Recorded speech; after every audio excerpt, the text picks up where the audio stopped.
Welcome to Simply Sarah. I am your host, Sarah Stockham, and I am so pleased that you are here. We want to thank real quickly lamanoart.com and also the Stegner family for their amazing support.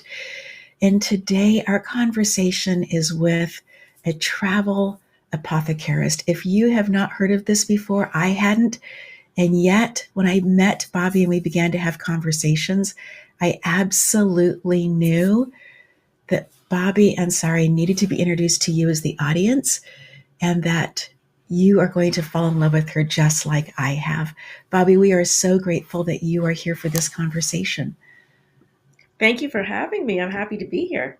Oh, I'm so excited to hear about your journey because it's full of medical background. It's full of working and learning at Johns Hopkins. It's full of quinky-dink interactions with people that have led you to this place, and would love for you to share your story of how you got to where you are today.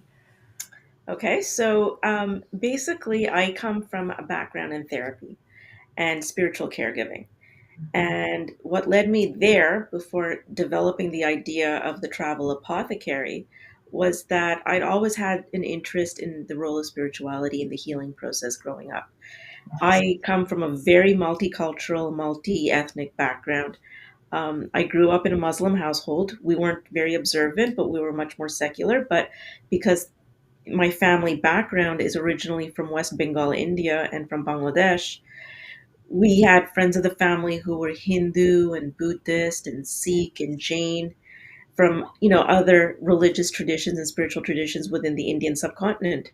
So growing up, it was very easy for us to go over to our Hindu friend's house for puja. They would come over to our house for Ramadan. It was just part of the landscape. So I grew up growing up with all of these faith traditions and feeling very comfortable around them. Mhm. Also, having grown up here in Montreal, Canada, which is very Catholic, especially Quebec, I went to Catholic elementary school and high school. So I grew up again with all these different faith traditions. So that was an interest that was always on the back burner of my upbringing. And when I went to university, like most Indian kids, I was supposed to either become a doctor, an engineer, or a chartered accountant.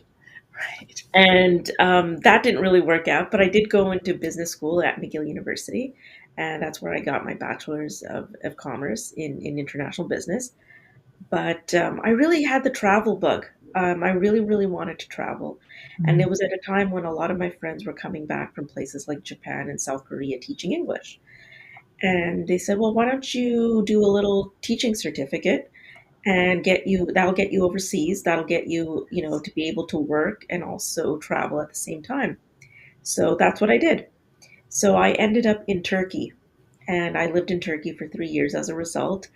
And Turkey was a very, very transformative and pivotal place for me. It was where I met my first spiritual teacher. Her name is Sabine. She was quite elderly. She was an elderly German woman, but she had been a student of the German mystic Rudolf Steiner. And she had a cave hotel in Cappadocia in central Turkey. Cappadocia is a weird and wonderful place for people who may not know. It's with the fairy chimneys and underground cities from the time of the ancient Hittites, a lot of cave churches that have been hewn out of the rock, which a lot of the early church fathers, like Gregory the Great and Basil the Great, and meditated, worked in, and worshipped in. And so Cappadocia was an interesting place because the energy of the land there is still very, very potent and very pure. So, in terms of feeling the energy of landscapes, feeling the energy of places, Cappadocia was probably the best place on earth to get that kind of training firsthand, exploring all of those different valleys, all those different gorges, those different cave churches, cave cities, and so forth. So I was based in Ankara, and every other weekend I would go down to Cappadocia to spend time with Sabine. But then there were other weekends I would go up to Istanbul. And on one of these weekends, I happened to be walking along the Bosphorus and I saw a Greek Orthodox monk, in his full black robes and full headgear. Yes. And I recognized him instantly. It was Patriarch Bartholomew of the Greek Orthodox Church. He's the equivalent of Pope in the Orthodox Church. Correct. And he's a pretty crusty fellow. And when he understood that I wasn't Turkish, he invited me to have tea with him. Mm. And we started talking, and we got along fantastically. Mhm. And when he invited the Dalai Lama to give a speech at Bosphorus University a couple of weeks later, I got an invite. So I was able to spend some time with His Holiness there as well. And then, and also being based in Turkey for 3 years, I was able to explore pretty much most of the Eastern Mediterranean, not only Turkey, but Greece and Cyprus. And at that time, you could even take a train down into Syria. It was Mhm. safe enough to do so. And so there was, I mean, Turkey is literally an open air museum, the entire country, because so many civilizations and groups have lived there or spent time there, and all the remnants of those civilizations are still there. We're talking Hittite, we're talking Mesopotamian, Roman, Greek, Ottoman, and Byzantine, you name it, they've all been there. And so they've left a lot of holy sites in their wake, and a lot of places of power, a lot of temples, a lot of churches, a lot of, very, very powerful places. And so before I left Turkey, I got an email from an old professor of mine telling me about a program at Johns Hopkins and in Washington, D.C. in spiritual caregiving and trauma therapy. Now, used to be called pastoral care, but pastoral has a very Christian connotation to it. So now they've changed it to spiritual caregiving to be more inclusive of other faith traditions. Mm. And normally this you need a master's of divinity to get into that program. The problem is masters of divinity only exist in Christianity and Judaism. You don't have masters of divinity in Islam or in Hinduism or Buddhism. And so Washington, D.C. is a very cosmopolitan city. It's a very multi ethnic, multi faith city. And you have patients coming into this level 5 trauma hospital from all walks of life. And they also obviously have spiritual needs, but they're not being administered to because there was nobody in the program who could administer to their needs because they didn't understand those religions. And that was how I got into the program because of my background. And a lot of the people who were also in the program at the time were coming straight out of seminary. They were, Mhm. learning, theology. They were priests and pastors in training. And I got in as a layperson. And because I was able to understand the needs of these other diverse patient populations and, who come from other spiritual traditions that were not Christian or Jewish. So it was a level 5 trauma unit, and DC at the time was a pretty rough city, very violent, and I was seeing 15 to 20 gunshot wound victims per night in the trauma bay, for example. There Mhm. were also patients who had cancer, who had AIDS, all sorts of stories, a lot of sad stories. And it's not the kind of place where you can really just talk about love and light.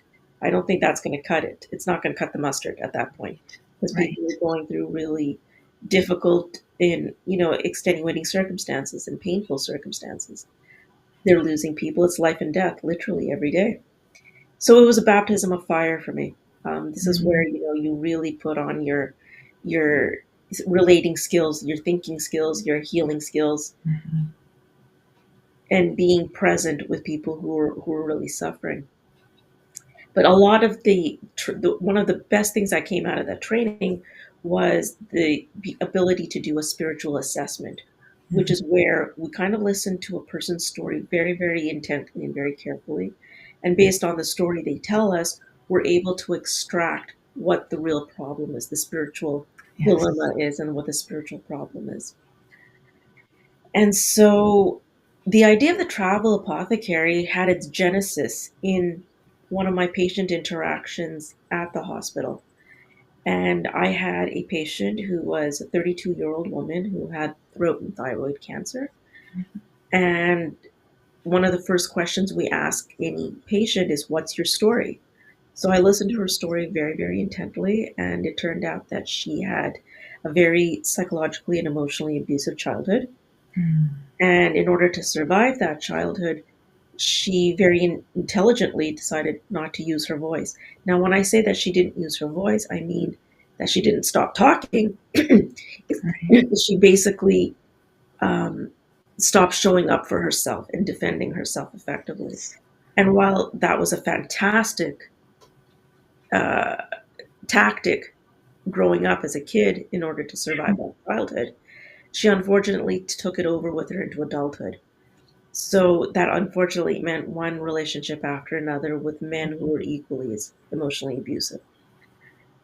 So to me, there was absolutely no mystery as to why the cancer manifested in this part of her body, in the throat and thyroid area, because of her ability to not use her voice. I listened to her story even more, and it turned out that she was Irish American, third generation, never been to Ireland, never been to Europe. And normally, when a patient leaves the hospital, we normally had nothing to do with them after that. But before she was discharged, I told her, like, listen, you've got some time, you've got some money. Why don't you take a trip for yourself? Just for yourself. No stupid boyfriend, no friends, no nothing, just for yourself. A wellness trip. Yes. Maybe go back to Ireland where your people are from originally. Mhm. There are hundreds of holy wells and holy shrines there Yes. from pre-Christian pagan times, and each well, each holy site has a particular saint associated with it or a healing quality associated with it. Maybe take a trip and visit some of these wells and see what happens. Mhm. And unbeknownst to me, she did that.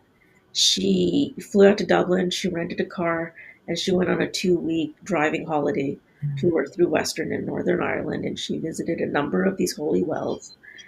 And I think she must have connected to something very, very deep and very powerful when Mhm. she was in Ireland, because after she came back to the United States, the throat and thyroid cancer went into remission. Mhm. She got rid of the stupid boyfriend. She quit her job and she relocated to Los Angeles, and now she's working as a script supervisor in one of the studios. So Wow. she found her voice again. Yes. So this is what I want to do, because I know from firsthand experience, just from my time in Cappadocia, Mhm. that sometimes if you're at the right place at the right time and you've done enough work on yourself beforehand and you're at one of these places, change can be instantaneous. It can happen almost like that. Mhm. And so I don't look at myself as a healer. I look at myself as a facilitator, Mm. where I can basically listen to your story and, based on your story, generate a travel prescription of where you need to go, who you Mm. need to meet with, and what you need to do for your own transformation. And that could be anything from maybe doing a sweat lodge with a Native American elder. Mhm.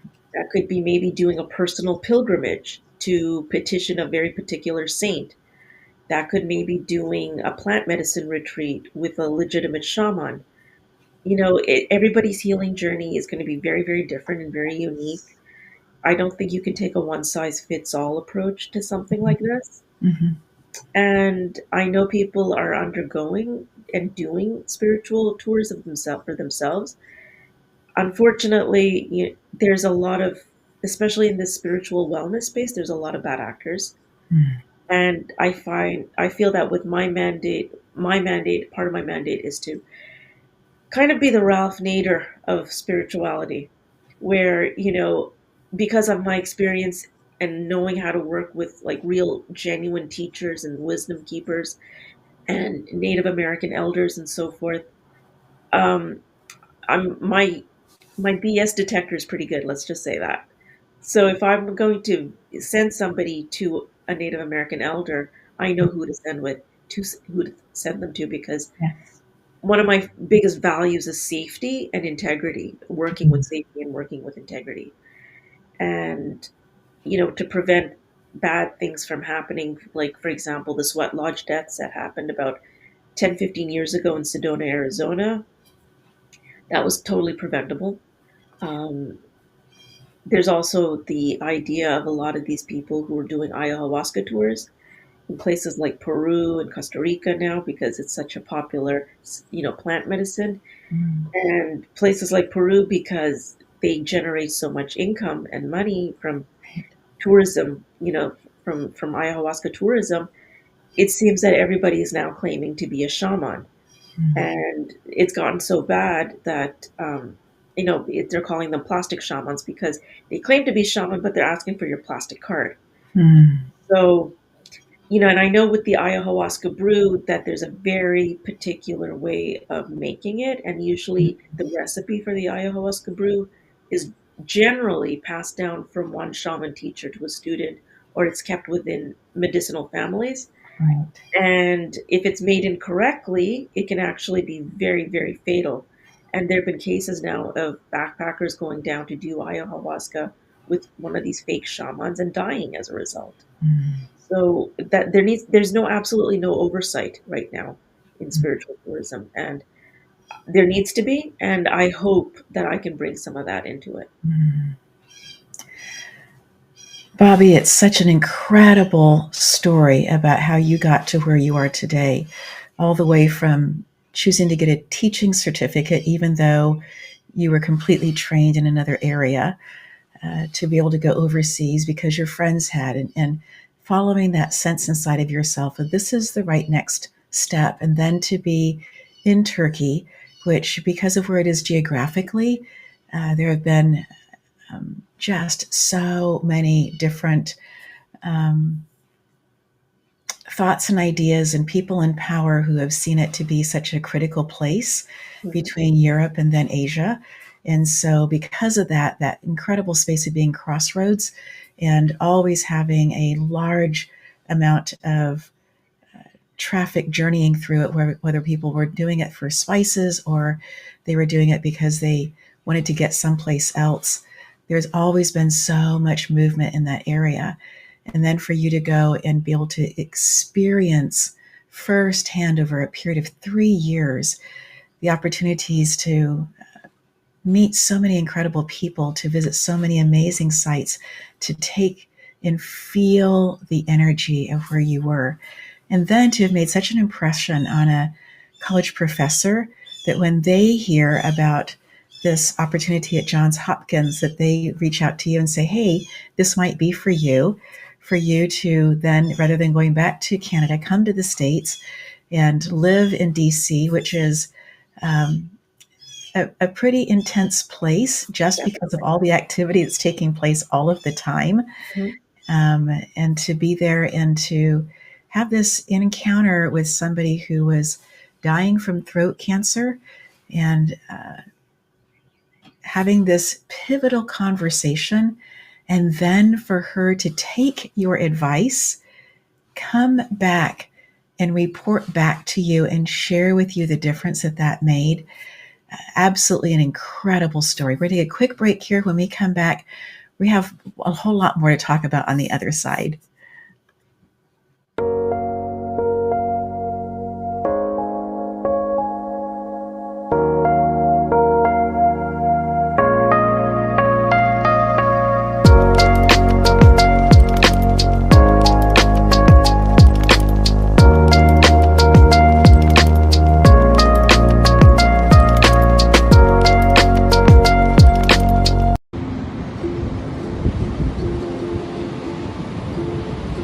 Hi, I'm Michelle. I am the founder and owner of Lamano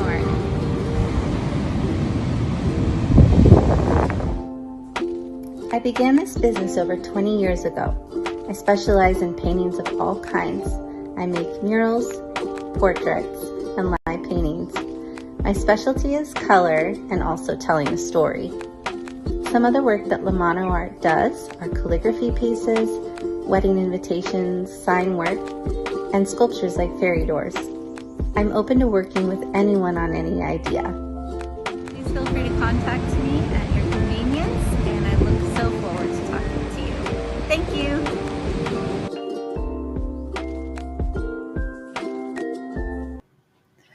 Before the break, Bobby, you were talking a little bit about how there are some bad actors out there and how the deaths in Sedona were completely preventable.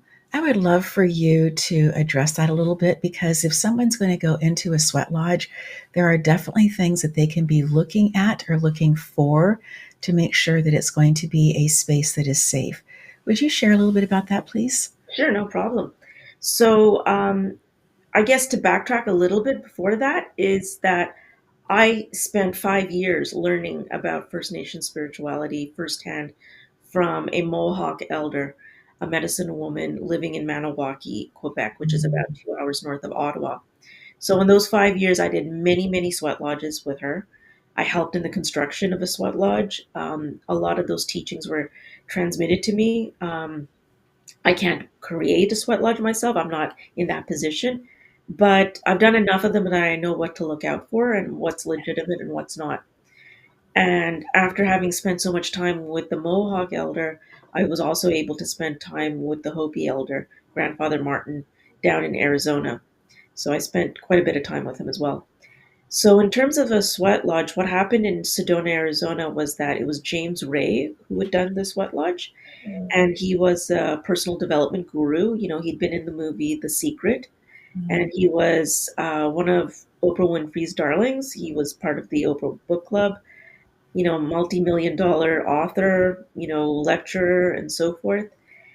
And he did a weekend, I wasn't a weekend warrior retreat in Sedona, Arizona. So it was going to be a week-long event. Going to put people out into the desert to fast for a few days in order to induce a vision quest.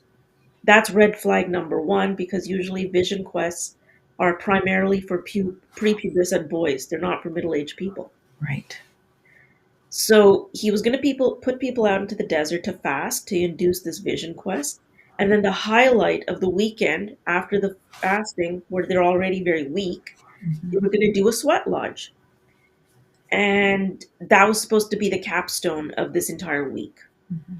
And he charged people $15,000 per person to do this entire week retreat with him. And there was no Native American input in the construction of the sweat lodge. There were none present. He did this completely on his own.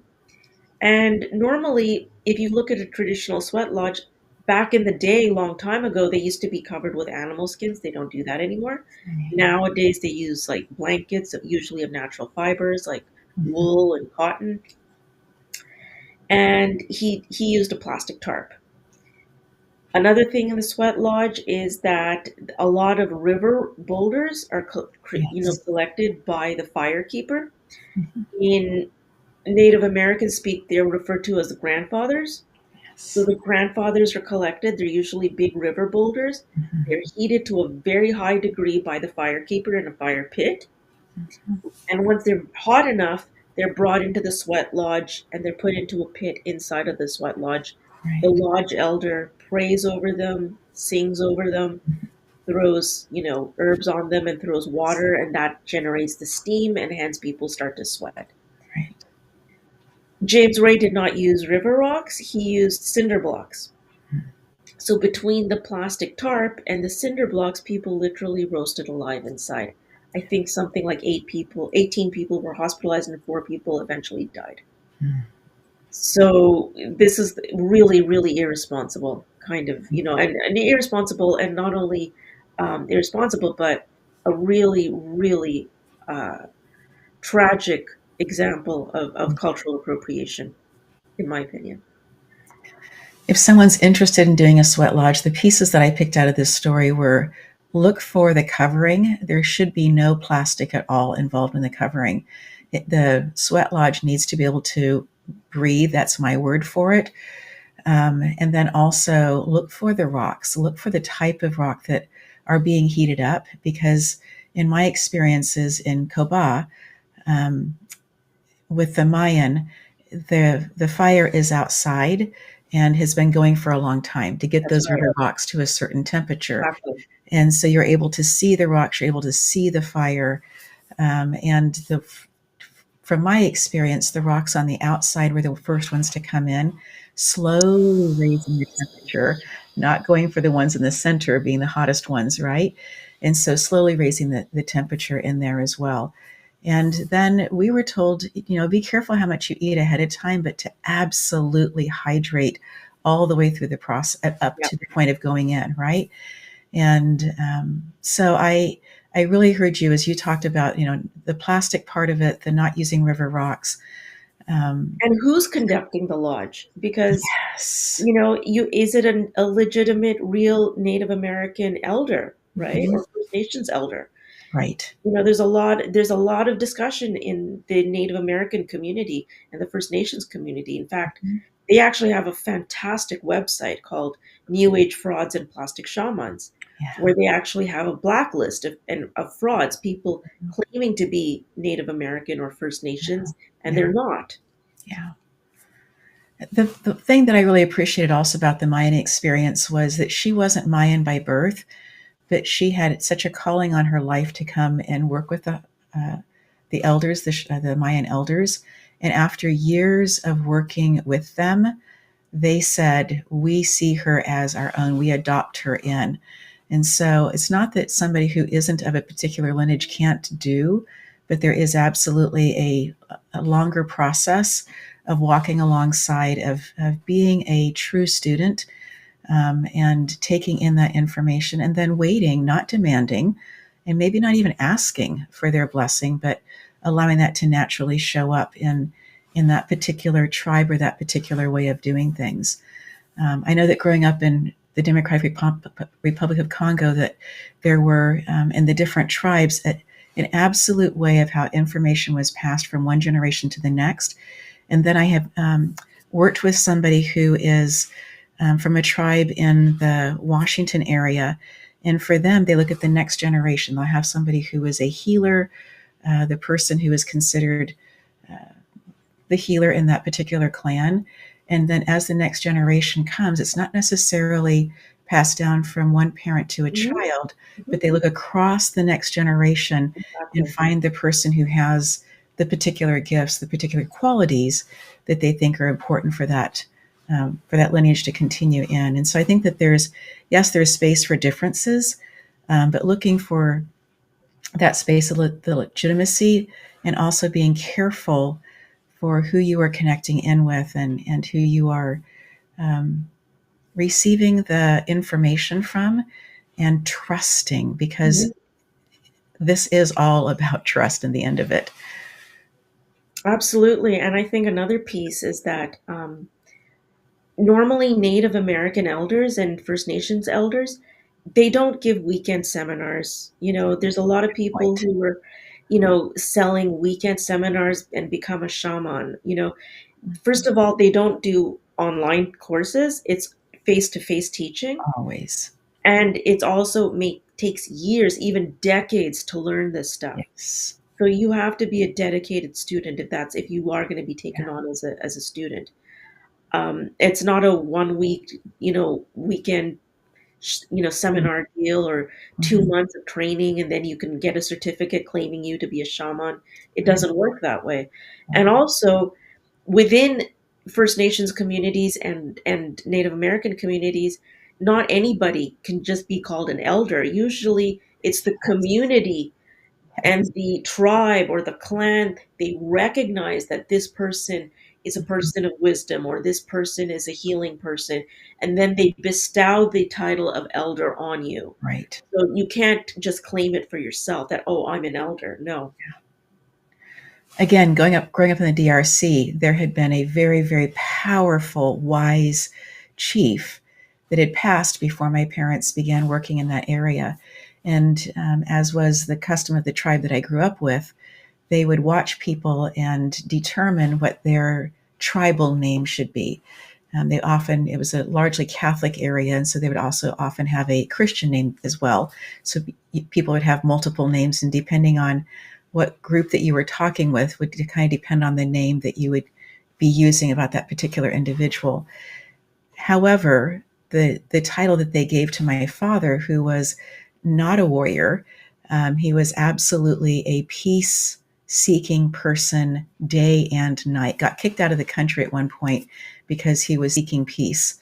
And finally, things were settled back down, and he got to come back in and continue the work that he and my mom were doing. But in that space, they bestowed on him the title of this person who had been such an incredible leader, a previous chief. And then my mom's name was Lamb, because even though she is a fierce Scotswoman, The way that she shows up in people's lives is this very, very gentle energy, this very gentle way of showing up for people consistently. And so, again, that space of not walking in and saying, this is who I am, walking in and allowing them to say, in our culture, in our tribe, this is how we see you. And this is the name that we gift you, because it is a gift to receive that name. Mm-hmm. It's an honor to receive whatever name the tribe gives you. And sometimes for some people, there's a deeper, there's a longer time it takes for them to understand the deeper context of the name that they have been given.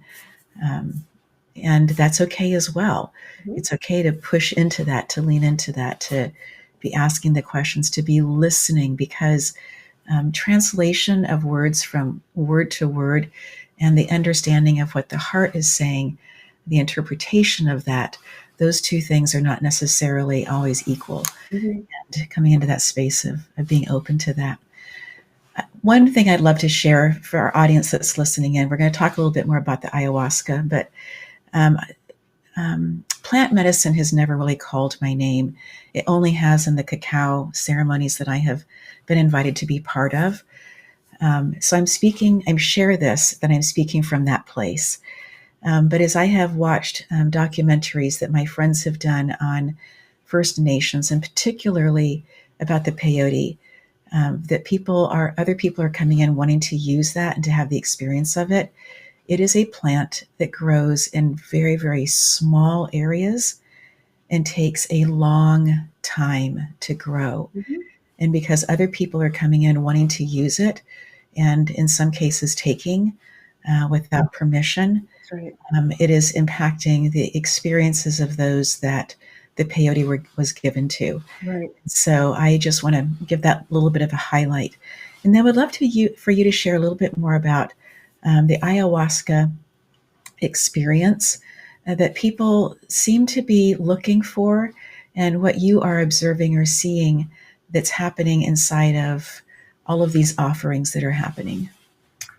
Well, I think with the ayahuasca, because it's become such a popular plant medicine, suburban, wives are now wanting to do ayahuasca, and there's places in major cities now where you can do ayahuasca without leaving home. Like, Mm-hmm. you can stay within your own city and they're doing it in basements and so forth.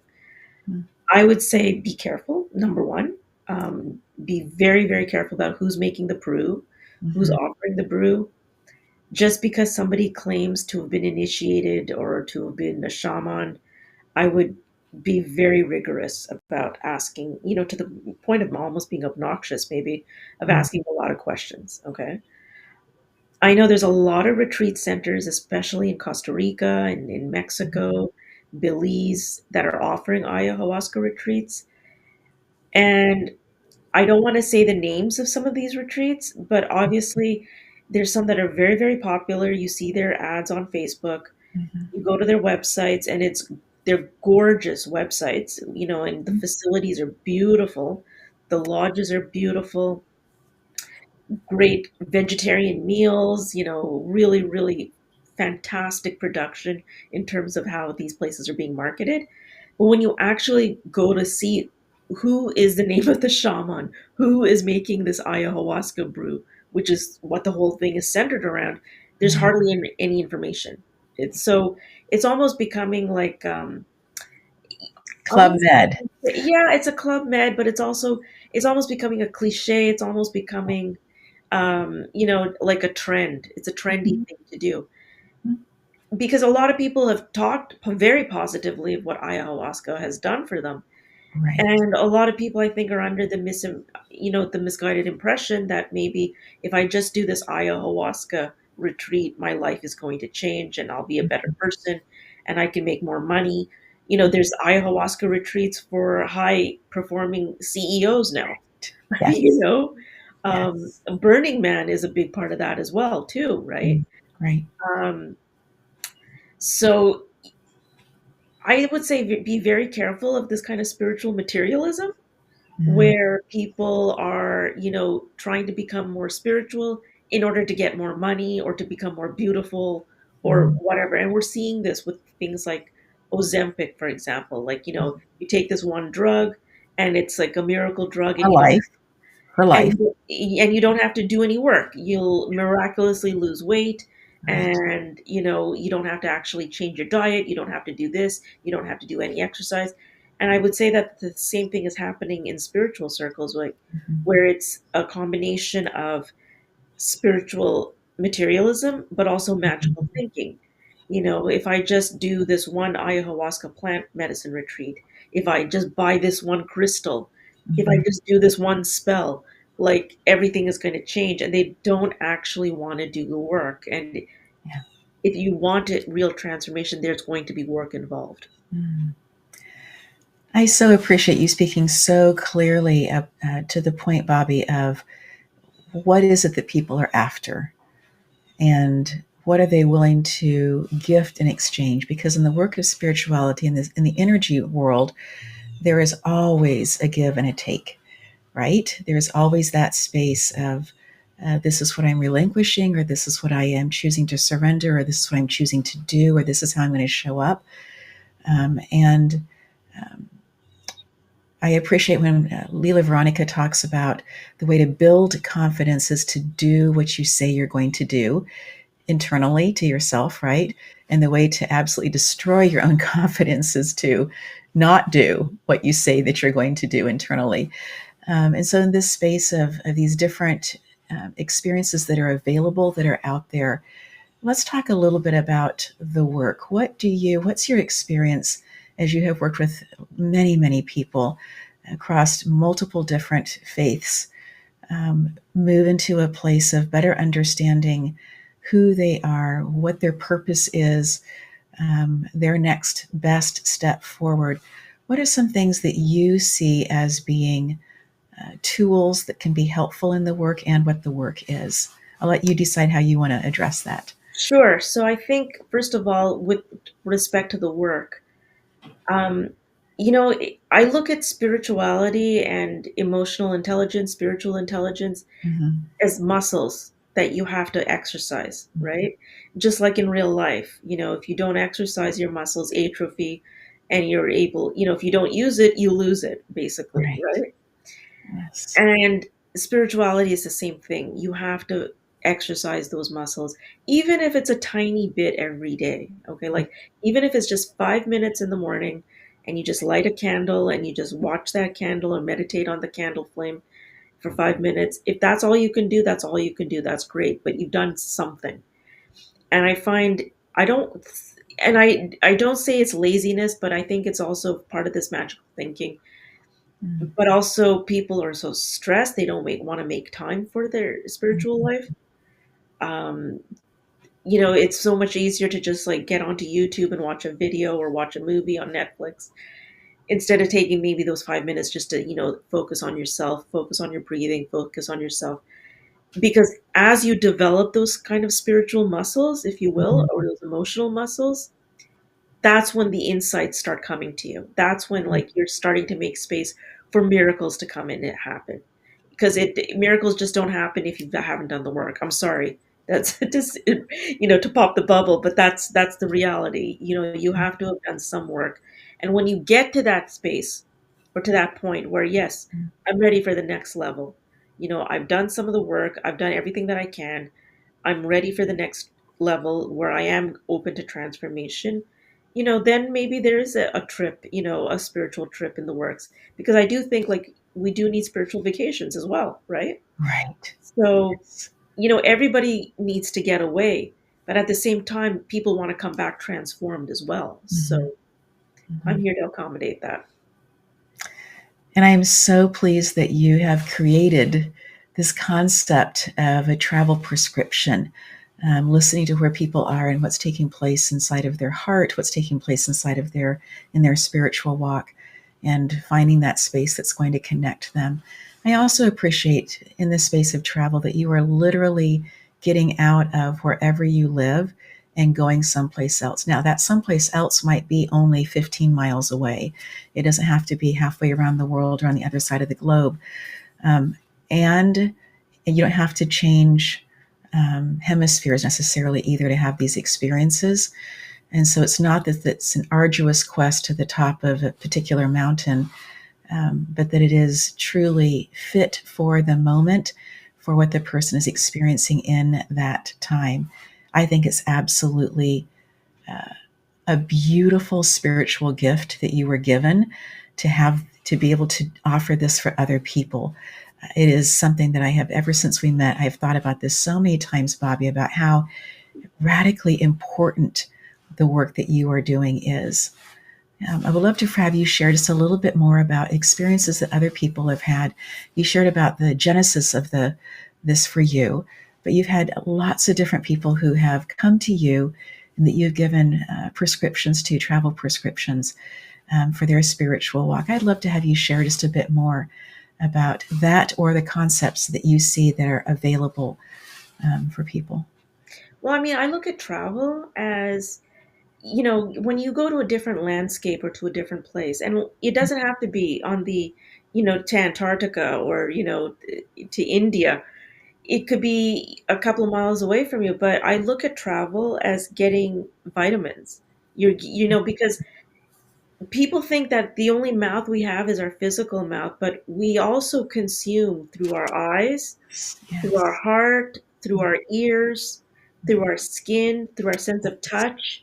Yes. And it's all energy that we're getting. So when I say, like, when I travel and I see a change of scenery, to me, it's almost like getting a new dose of vitamins, Mm-hmm. right? And micronutrients that you normally don't get, if you're just seeing the same thing every day, every day, every day. So travel in that way can be very, very therapeutic in terms of, Mm-hmm. like, just the change of scenery, the change of people, the change of vegetation, the change in Yes. landscape, all of that. And so in terms of, like, some of the people that I've worked with and some of the stories that I've, Mm-hmm. dealt with, it's so much about understanding some of these places of power. And when you go, especially to ancient places, a lot of these places you could tell were very, very, very powerful back in the day, but they've been forgotten about over time Mm-hmm. and neglected. And in some cases, these places need to be reactivated. Mm-hmm. Now, coupling with that, just given my therapeutic background, there have been a lot of breakthroughs in the last 10 to 15 years in therapeutic circles, understanding about specific issues, which we didn't know about even 20 years ago. So things like understanding narcissistic abuse, for example, which has become super popular, especially on places like YouTube, where some of the tactics that narcissists use in abusing people have entered the mainstream, things like love bombing, right? Mm-hmm. Or future faking and so forth. So understanding narcissistic abuse, understanding spiritual abuse for people coming out of cults or abusive churches, understanding CPTSD, complex Complex. PTSD, as opposed to PTSD. We're still in the infancy of understanding that, and then not only understanding it, but figuring out how to heal it. Right. Then there's the ACE test, the Adverse Childhood Experience test, which is just 10 So, questions. yeah. Just 10 questions. But these questions are questions like, did you suffer food insecurity growing up? Mm-hmm. Did you have one parent that was incarcerated? Did you witness violence from one parent to the other? Mm-hmm. Just these 10 simple questions. But if you score 4 or higher, that's considered a high ACE score. Yes. And that sets you up for a litany of medical conditions later on in life, things like diabetes, heart Obesity. obesity, heart disease, autoimmune diseases, anxiety, depression, you name it. Mm-hmm. And then, of course, there's something like motherless daughters and fatherless sons. Mm-hmm. People who'd lost a primary parent of the same gender Right. before the age of 18, Mm-hmm. who have a very different psychological profile than, people who didn't. Right. So let's say, for example, motherless daughters, there seems to be one of two ways that a lot of these women react psychologically. Either they're constantly looking for a mother figure to Mm. replace the mother that they lost, or they don't get along with women at all because they don't trust women because their first woman in their life, left them. Yeah. And in time after the travel prescription, I'd like to be in a place where I can organize and facilitate very specific retreats around these issues. Because the way I see it is that there's 1,000,001 yoga retreats out there. And There there's are, nothing wrong with yoga. right? But I mean, if you want to do yoga on icebergs, you could do that now. But how many retreats are there for motherless daughters? How many retreats are there for narcissistic abuse survivors? And if I were to do, let's say, a retreat for motherless daughters, for example, I Mhm. would probably do it in Malta. Why Malta? Because you have the world's oldest mother goddess temples there. Right. So you're connecting into that primary cosmic mother maternal energy Mhm. with the idea that, okay, maybe you may have lost your physical mother, Mhm. but the cosmic mother is always there for you. Always. So, so powerful. I love that you were talking about what future things that you're going to be building and offering. Tell us a little bit about what we can find on your website, the Rose of Jericho tours. So basically, I came up with the idea of the travel prescription also to kickstart people's healing journey. Because Mhm. I know not everybody has the time and the resources for intensive therapy over years. At right now in Montreal, therapy is about $150 an hour. Right. And not everyone has the resources and the time to do that for 5, 6, 7 years, right? Mhm. So the idea of the travel prescription is that I do 3 hours of solid spiritual therapy with a person.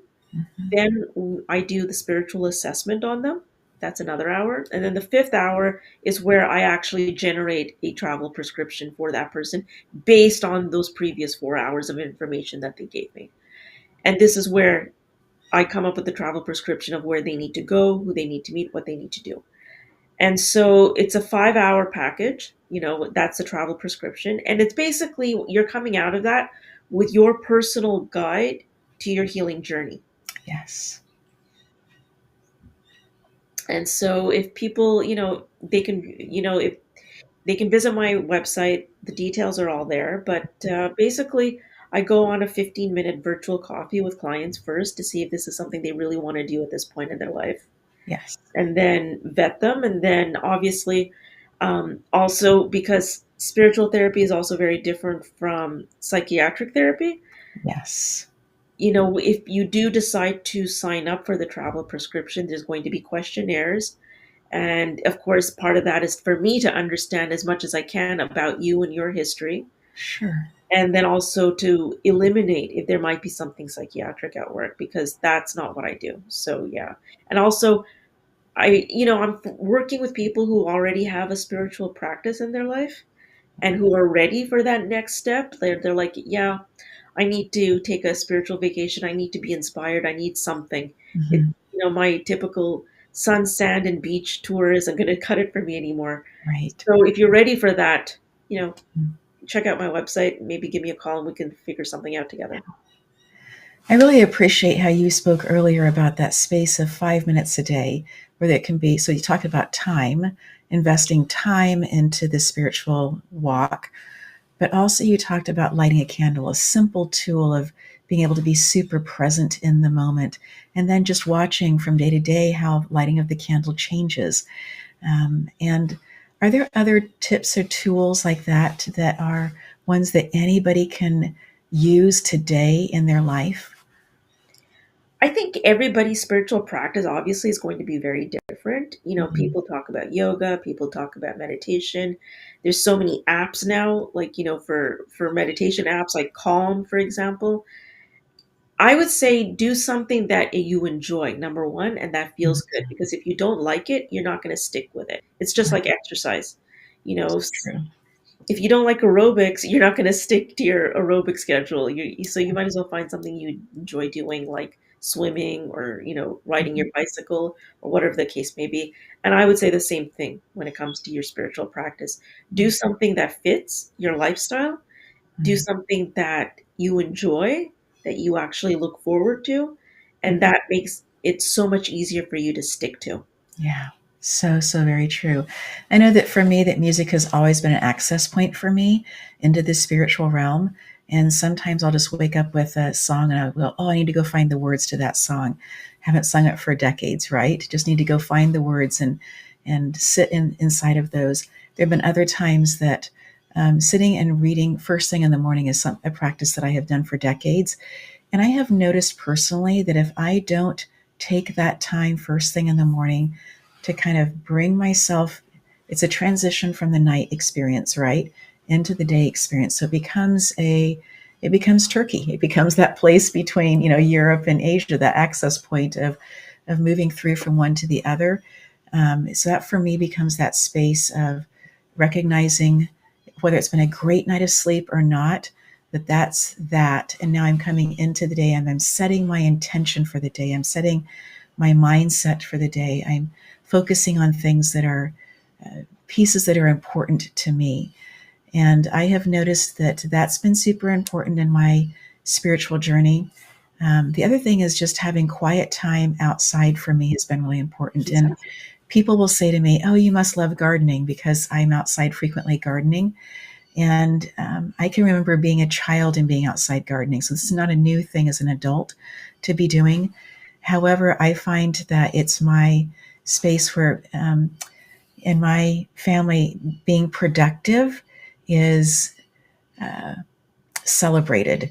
And so when I'm outside and I'm doing this, really, it's a spiritual practice for me. Yeah. The people look on it and they say, oh, you're doing such a great job on these things. And so it's seen as being something that is celebrated. And I'm not doing it for the kudos of that. But sometimes in life, it's just easier to find the ways that we naturally move and bend, Exactly. and to push into those a little bit further. So I think lean into your strengths, whatever they may be. that's so Like good. some people, like if you're a dancer, go dance. If you're a swimmer, go swim. If you're somebody who just likes to do walking, go on meditative walks, every day. Just lean into your strengths, whatever they may be. For some people who are more academically inclined, okay, maybe it's reading a couple of chapters, of a book every day. Yes. Because sometimes, because for me, reading is a spiritual thing. Because very often, somebody's gifted me a book, and I'm at a state in my life that I have some questions, and I read that book, and it's all I needed to read was that one sentence or that one paragraph, and that's all I needed to get out of that book, Yes. right? Right. So, it's about awareness, I think, and bringing that awareness and intention into what you do every day. Oh, that's so good. Bobby, are there things that you would like to reiterate as we are coming to the close of this particular conversation? I guess I'd like to reiterate that I'm basically somebody here to facilitate people's transformational journeys. And if you are at that state in your life where you are looking to take that next step, you want to take that journey, to feel free to come and visit me on my website and contact me, and we can discuss how I can help you. Oh, so good. Rose of Jericho Tours. I have loved this time with you, this conversation. I think that what you are doing is vitally important to the spiritual walk.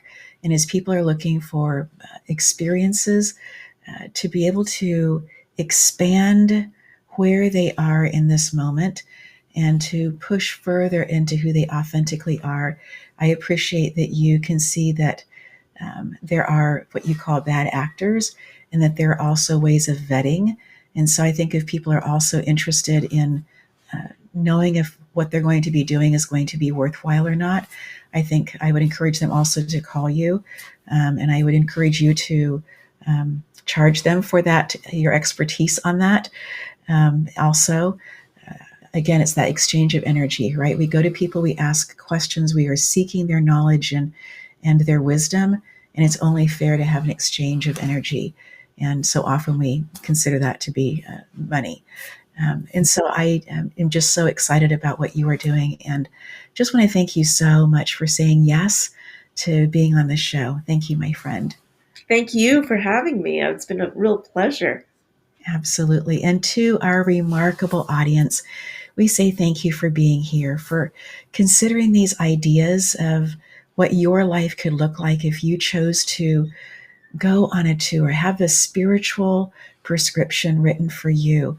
What doors could that open for you? What ways could you embrace the next steps of who you are? Would that take off a cloak, something that you've been carrying that has felt heavy, to be able to move into a new space and a new time?